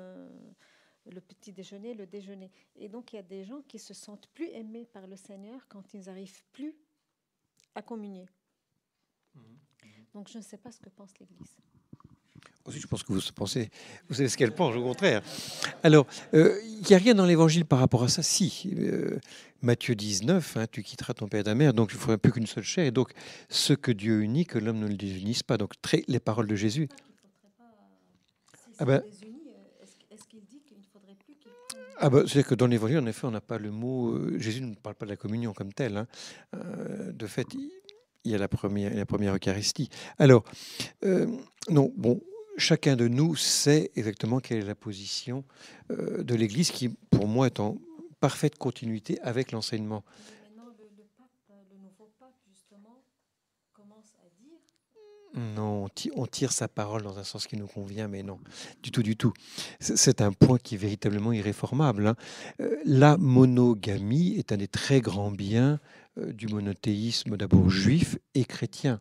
Donc c'est un point absolument intouchable. C'est pas un pape qui peut toucher à ce que l'Écriture dit, parce que ça relève de la monogamie comme telle, hein. Non, une personne qui n'est pas mariée, qui épouse quelqu'un... Ils ont d'abord été mariés. Le mariage, bien évidemment, n'a pas été reconnu nul, parce que s'il est reconnu nul, dans ces cas-là, il n'y a pas eu de premier mariage. Donc il y a bien eu un premier mariage, et là, il y a bien objectivement un deuxième mariage. Donc la communion... C'est-à-dire que si on permettait la communion, on estimerait qu'objectivement, ces personnes-là sont dans une relation qui est tout à fait conforme à ce que Dieu veut. Mais certains prêtres ne disent pas la même chose que vous. Tout à l'heure, le frère Dominique m'a dit que lui, il ne connaît pas un seul prêtre qui ne donne pas la communion à une personne qui est divorcée, avec une personne qui est mariée à quelqu'un de divorcé. Oui. Alors, je lui poserai la question. Soit on reconnaît... Bon, je ne sais pas ce qu'il a pu dire, hein, comment est-ce qu'il l'a dit, mais bien sûr, moi je connais des prêtres qui peuvent faire des choses qui ne sont pas forcément non plus totalement conformes, donc on ne va pas juger. Alors, plutôt répondons à la question de fond qui est derrière, à laquelle... Oui, c'est ça. Non, je pense qu'en effet, il vaut mieux répondre en effet au cœur, hein, de la souffrance de la personne. Alors justement, là, je crois que le psychologue peut dire quelque chose. Alors, sans rentrer dans tous les détails, parce que ça nous ferait aller ailleurs. Premièrement, je pense, moi j'ai accompagné des personnes qui étaient séparées, voire divorcées, remariées, et qui allaient à la messe même tous les jours, sans communier, et qui le vivaient, certes douloureusement, mais dans une très belle fidélité. Donc, je veux dire, moi je connais d'autres exemples, hein, et je les ai vraiment accompagnés, ça c'est important, avec cette belle fidélité, etc., parce qu'ils ne peuvent pas non plus accéder au sacrement de la réconciliation, hein. C'est ce qui est cohérent, hein. Mais tout à fait conscient de la cohérence de la position de l'Église, hein, tout à fait conscient. Et n'aurait pas souhaité communier du tout, hein. Amour et vérité se rencontrent, hein, on ne peut pas les séparer l'un de l'autre, hein.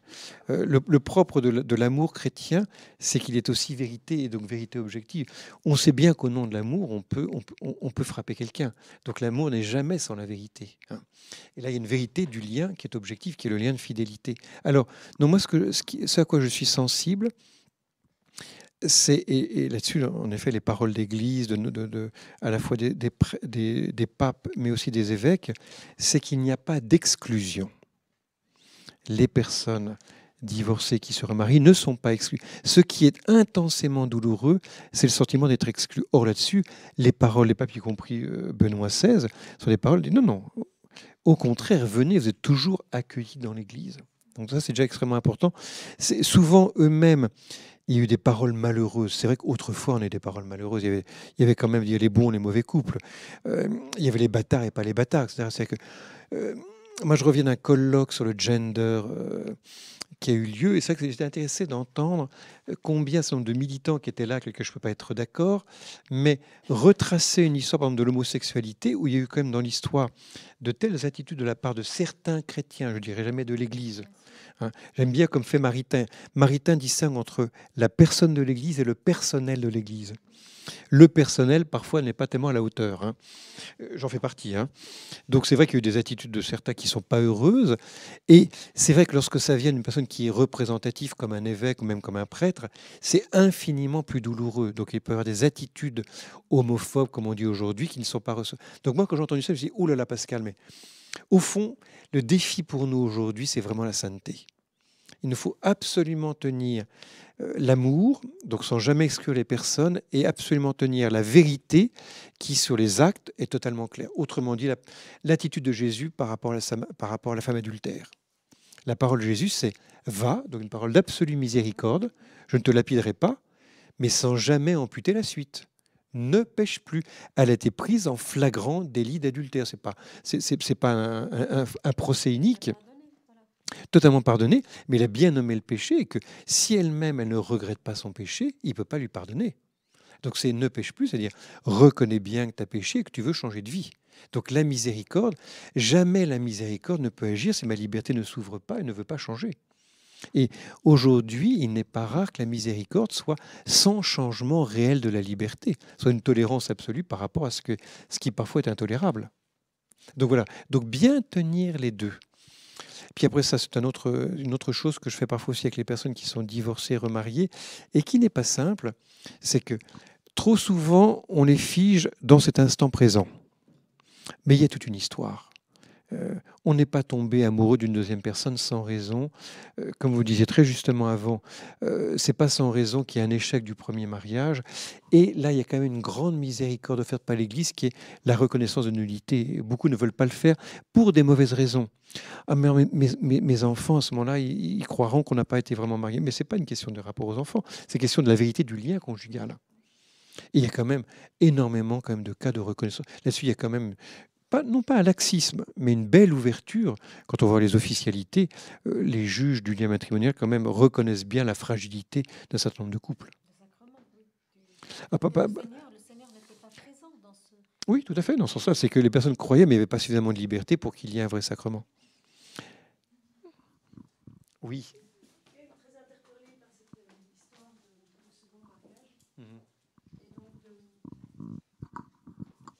D'incapacité pour une personne qui s'est remariée suite à une décision peut-être indépendante de sa volonté, maladie mentale, vous l'avez évoqué lui-même, départ d'un mari contre son gré ou sans qu'elle n'ait consenti à ça. Et comme la communion lui soit refusée, excusez mon inculture, mais quel est l'extrait de l'Évangile qui explicitement indique qu'une personne qui continue son cheminement dans la foi, malgré les épreuves terrestres de vie humaine qu'elle traverse, ne peut pas recevoir l'amour du Christ incarné? Là, vous parlez d'une personne, en effet, qui vit un lien conjugal. Alors, premièrement, en effet, s'il n'y a pas eu de liberté dans le premier mariage, donc en l'occurrence, comme c'est une des 4 conditions du mariage, il n'y a pas eu mariage. C'est pour ça que, contrairement à ce qu'on dit parfois, il n'y a pas d'annulation de mariage. Non, c'est très important. Non. Il n'y a pas d'annulation de mariage parce qu'aucun pouvoir sur terre ne peut annuler le don de Dieu. Il y a une reconnaissance de la nullité de ce qu'on croyait être un mariage. C'est pas du tout un jeu de mots. Donc pas d'annulation, mais en effet déclarer nul ou reconnaissance d'une nullité d'un premier mariage. Donc je crois que là-dessus, on ne fait pas assez savoir ça parce que dans ce que vous disiez, vos mots même étaient de dire qu'il y a totalement. Vous disiez vous-même, là où il n'y a pas forcément de liberté. Donc, vous voyez, s'il n'y a pas de liberté, il n'y a pas de premier mariage. Donc, faisons une procédure dans ce sens-là. Moi, ça m'est arrivé de préparer des gens au mariage, de voir que, oulala, il n'y avait pas ce qu'il fallait. Et je leur ai dit très formellement, je dis, vous savez, moi, j'estime que vous n'êtes pas encore mûrs, il faudra encore 6 mois. Non, on va se marier. Bon, je voyais qu'ils insistaient tellement. Et de toute façon, vous avez demandé à un autre prêtre. Bon, eh bien, j'ai mis dans le dossier de mariage une lettre disant j'estime qu'ils ne sont pas mûrs. Et donc, si jamais, en effet, un jour, ils voulaient se séparer, on pourra s'appuyer sur ce qui est dans le dossier pour qu'ils puissent se séparer. Donc, il y a des fois où les personnes elles-mêmes s'illusionnent pour différentes raisons. Donc, déjà, faire comprendre ça. Puis ensuite, dans ce que vous me dites, il y a quelque chose d'intéressant, c'est que jamais l'Église n'a condamné une personne qui va se séparer d'un conjoint pour des bonnes raisons, ne serait-ce qu'à cause de l'hyperviolence, par exemple, d'un des 2 conjoints. Jamais. La question donc n'est pas la séparation, la question c'est le remariage. C'est différent. Donc, s'il y a seulement séparation, c'est une possibilité. Et donc là, il y a toujours accès au sacrement. Cette personne remonte sur son cheval sentimental et se remarie parce qu'elle veut faire projet de vie. Là, c'est problématique parce que de fait... Parce que... Bien sûr. Non, ça n'a rien d'hypocrite parce que c'est qu'une possibilité pour le bien des enfants, voire pour le bien du conjoint. Si un des conjoints est véritablement soumis à la violence de l'autre, non seulement la personne peut, mais doit se séparer du conjoint violent. Oui, mais je veux dire, si elle refait sa vie avec quelqu'un sans se remarier, Ah non. Ah non, non, pas du tout. Si elle refait sa vie, c'est comme si elle était finalement avec quelqu'un sans se marier. C'est comme ce qu'on appelle le concubinage. Non, non. Sa vie est objectivement déréglée. Puisqu'elle vit avec quelqu'un. Ah, mais dans aucun cas elle est excommuniée. Une personne qui est divorcée, remariée, n'est pas excommuniée. Ah non, non, c'est très important. On revient à ce qu'on disait tout à l'heure, mais peut-être que ce serait bien de parler d'autre chose parce que ce n'est pas l'unique objet. Hein, mais le fait qu'elle ne puisse pas accéder au sacrement ne la retire pas de la communion, puisque au contraire, l'Église encourage à ce qu'elle demeure. Il y a des cas d'excommunication. Un hérétique notoire sera excommunié. Donc c'est un cas tout à fait différent. Là, il n'y a pas d'excommunication. Et c'est très important parce qu'on est très sensible aujourd'hui à la question de l'exclusion. Hein, et notez qu'il n'y a pas d'exclusion. Au contraire, lisons tous les textes, même le catéchisme de l'Église catholique montre la sollicitude très grande.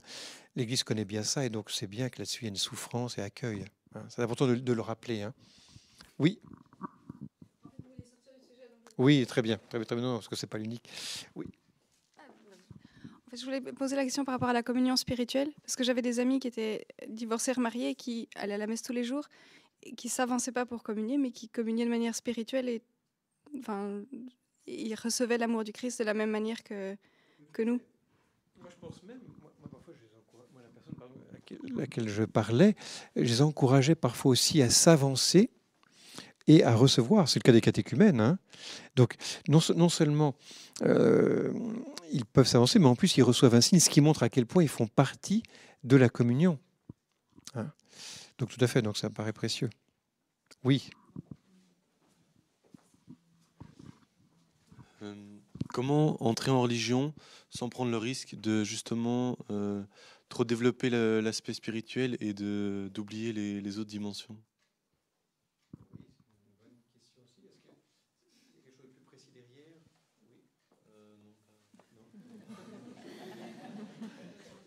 Vous avez un peu des contre-exemples de personnes qui sont trop spirituelles. C'est ça, ouais, c'est ça.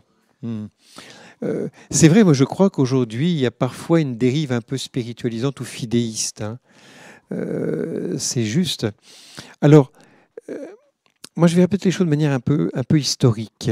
Je pense à un exemple d'une personne, mais j'en aurai d'autres aussi, qui, alors, en langage biblique, était dans le monde, donc vivait de façon non chrétienne, en tout cas ayant oublié son baptême, même s'il a été baptisé, ayant oublié un peu la foi, et notamment avec des études très réductionnistes et très athées. Hein, systématiquement, Dieu non seulement est une hypothèse inutile, mais une hypothèse dangereuse, éventuellement névrosante. Donc, ayant été marqué par une éducation qui systématiquement suspectait Dieu d'être un grand pervers, un jour s'est converti et a dit, mais c'est quoi ce monde qui finalement non seulement a fait l'impasse, mais aussi m'a menti. Et donc pendant tout un temps a eu besoin de mettre de côté toutes ces dimensions plus humaines. Alors, moi je comprends très bien. Hein. Il y a un moment en effet de rencontre forte avec Dieu qui est quasiment saturante, éventuellement aussi de mise à distance de ce qui nous a été trop douloureux, donc ce monde trop athée, mais c'est qu'un premier temps. Il est important qu'après un moment, on sort de cette réaction et que de nouveau on se réconcilie avec le monde. Et donc Dieu a tant aimé le monde, hein, comme dit Jean 3,16, et donc petit à petit se réintéresser, de voir que Dieu lui-même n'a pas quitté, n'a pas déserté le monde, mais l'enchante aussi. Donc je pense que je verrai un petit peu le chemin de la personne. Il y a peut-être besoin pendant un temps, puis il y a aussi des milieux toxiques ou des milieux très, très anticléricaux parfois. Hein. Je pense aux thérapies brèves, au milieu de thérapie brève, par exemple. Hein. Je suis très frappé de voir que quasiment toutes les formations en thérapie brève, il y a toujours un petit moment, on va expliquer, voilà, le judéo-christianisme hyper culpabilisant, etc. Donc, il y a toujours un petit couplet, comme si d'abord la notion de culpabilité était chrétienne, c'est pour une notion universelle, et comme si c'était le christianisme qui était responsable. Donc, on a parfois besoin de prendre la distance et après ça se réconcilier. Mais c'est vrai. Simplement parce qu'on n'a pas toujours présent à l'esprit, nous les psys, quand on n'est pas catholique, hein, quand on n'est pas chrétien, que le Seigneur n'est que amour et miséricorde et charité. Quand on n'a pas ça présent à l'esprit, bien évidemment, on va diaboliser le Seigneur, on va dire c'est qu'un juge au fond. Mais c'est pas ça le Seigneur. Donc, et puis, on a entendu aussi des catéchèses qui étaient voilà. Et puis en fait, de toute façon, aucun être humain ne peut se sentir complètement condamné à être juste dans la spiritualité, se mettre dans une case si lui ne ressent pas le besoin. On ne vient pas de toute façon vers la foi par hasard, on vient vers la foi parce que c'est quelque chose de naturel. C'est la nature humaine. De toute façon, scientifiquement, on sait très bien qu'on a une case qui est dédiée quand même dans notre cerveau à la foi. C'est une réalité. Et donc, si une personne a peur, si elle s'engage dans la foi, de ne plus faire évoluer dans sa personne que la foi, c'est qu'au fond, elle a un problème personnel. Donc, elle est elle-même en état déjà de mécanisme de défense. Donc, il faudrait essayer de voir, est-ce que pour elle, la foi, c'est un refuge, ou est-ce que c'est par conviction, ou par éducation, ou par refuge. Donc, et là, vous allez pouvoir comprendre. Moi, si j'accompagne quelqu'un, en effet, un nouveau converti, je comprends très bien pendant un temps, mais sinon, petit à petit, je l'inviterai à s'incarner. Bon, éventuellement, tu vas doubler ton abonnement à Il est vivant et à Famille chrétienne. En effet, je sais pas moi, si tu es un homme, abonne-toi à La Recherche, ou bien si tu es une femme, qu'est-ce que vous diriez par exemple?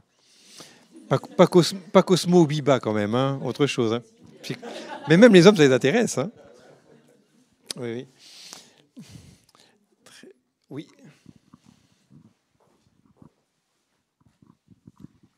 J'ai une amie qui est psychothérapeute et bon, elle est croyante, mais elle n'était pas pratiquante pendant longtemps.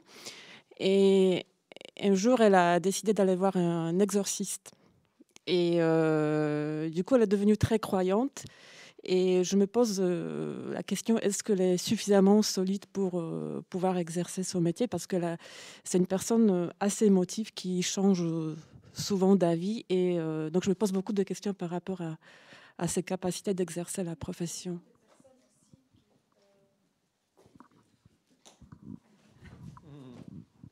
Il ne faut pas oublier qu'un thérapeute, c'est avant tout un être humain qui a ses points faibles, ses points forts. Et donc, il y a quand même malheureusement un très grand nombre de thérapeutes qui vont faire de la psychologie pour avoir des réponses à leurs propres problèmes. Et donc, ce n'est pas dans un but scientifique, ce n'est pas dans un but de connaissance réelle de la pratique du métier, mais de soi-même. Et c'est pour cela qu'on mélange, on amalgame. Et de toute façon, quand vous allez voir un psy, si vous êtes plutôt équilibré, mais vous avez des petits problèmes, vous allez tout de suite voir s'il est équilibré, oui ou non, de par sa façon de vous regarder, sa façon de vous répondre. Non, c'est pas dangereux, monsieur, parce que de toute façon, vous êtes conscient, vous n'êtes pas aveuglé. C'est dangereux. Même si on est faible, on ressent. Vous savez, l'intuition de l'être, c'est quelque chose qui est réel. Avoir l'intuition de l'être humain, voilà. Donc, oui, mais alors là, c'est que quand même, oui, mais s'ils ont, je vais vous dire, même s'ils sont très faibles, ils gardent quand même un minimum de conscience, et c'est l'intuition de l'être. Donc, c'est pas si dangereux que ça. Oui.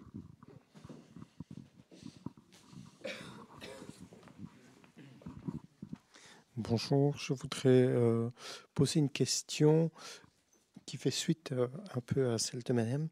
C'est la distinction peut-être entre différents cas de liens ou de possession ou de psychologisation de problèmes qui ont besoin d'un traitement psychologique.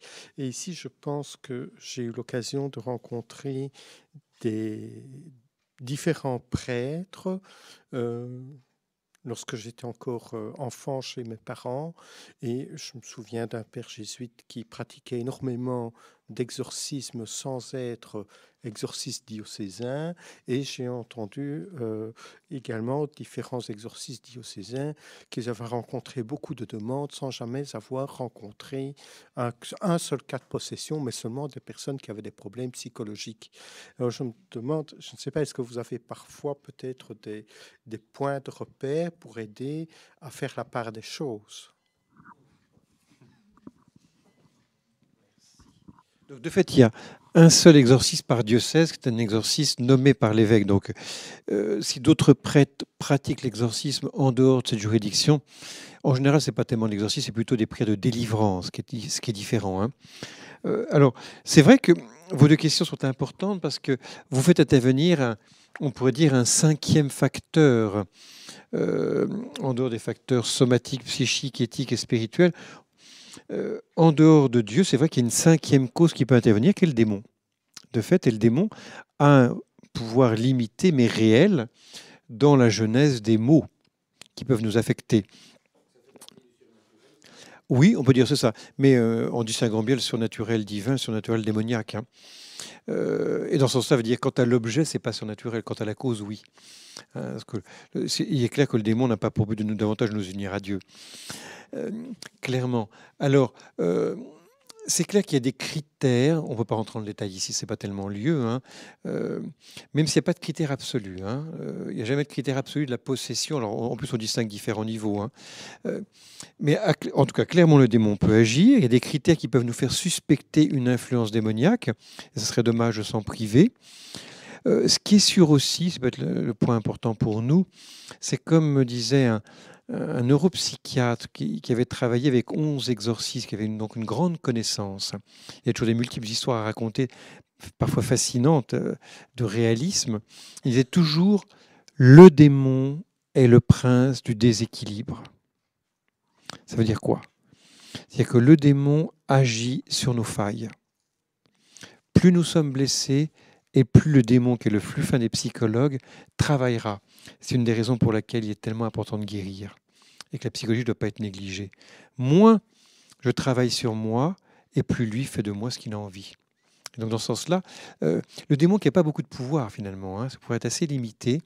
Par contre, il sait bien ce qui s'est passé, y compris dans ma petite histoire, et là... Et donc dans ce sens-là, il y a vraiment une intrication profonde. Alors par notre péché, bien sûr. Quand on est habité par le Christ et quand on porte dans notre cœur le Christ et la Sainte Vierge, il n'a plus de place, le démon. Alors, soyons bien clairs. Hein. Le démon n'a aucune place dans notre cœur. Hein. Il y a deux limites absolues au pouvoir du démon. Le premier, pour qui que ce soit, hein, le démon ne peut jamais savoir quelles sont les pensées de mon cœur. Hein, le démon n'a pas accès à mon esprit. Il n'y a que moi et Dieu. Ça, c'est une première limite absolue. Très, très classique ce que je dis là. Hein. Deuxième limite, le démon ne peut pas forcer ma liberté. Donc le démon n'a pas accès à mon cœur, il n'a pas accès, hein, la porte de mon cœur, il n'y a que Dieu et moi-même qui peuvent rentrer dans mon cœur, hein, c'est très important. Donc quoi qu'il en soit, hein, maintenant, bien évidemment, alors moi je dirais deux choses. Hein. D'un côté, plus en effet je suis dans les mains de Dieu, et moins le démon peut agir, mais c'est clair aussi que plus je veux être uni à Dieu, et plus ça va l'agacer. Hein. Au point même que me disait un jour quelqu'un qui aujourd'hui a une vie vraiment de sainteté, me disait, mais quand j'étais enfant, quand je voyais les histoires de vie de saints, je me disais, oh, surtout ne pas devenir saint, comme ça le démon ne m'embêtera pas. Et donc, alors que non, il agit à l'extérieur, mais c'est vrai qu'on peut, regardant dans l'Évangile, c'est vrai que le combat croît avec le désir, l'exigence, hein, l'exigence de vie spirituelle. Mais le bon Dieu, là, comme disait Sainte Thérèse d'Avila, le démon, c'est comme un chien qui aboie. Si vous vous approchez, vous serez mordu. À vous de ne pas vous approcher. C'est tranquillisant.